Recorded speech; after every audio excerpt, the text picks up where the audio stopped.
This is Dan Zilnick, President of Afara, coming to you from our offices in beautiful downtown Vaughan, Ontario. This week's 60 Seconds of Sustainability is focusing on oil, specifically Saudi oil.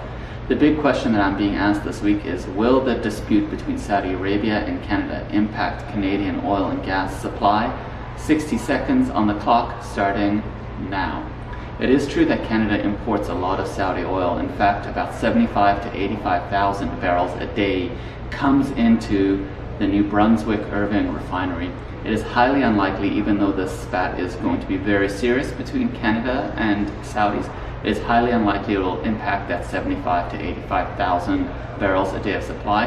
It may impact new supply going forward, so it probably won't impact oil and gas in Canada very much. Second question, there's $22 billion of new free cash flow in the oil and gas sector in Canada. This is an unprecedented amount of new cash flow in the last 5 years. What are Canadian companies going to do with that $22 billion of new cash flow? Well, firstly, how did they get that money? It is through cost cutting over the last 5 years and through a very favorable foreign exchange with the US. In all likelihood, these companies will either reinvest the money into new supply through acquisitions or through new projects, pay down debts, or give money back to shareholders. Well, that's 60 seconds on the clock. Thank you. This is Dan Zilnick from Afara, coming to you from our offices in beautiful downtown Vaughan, Ontario.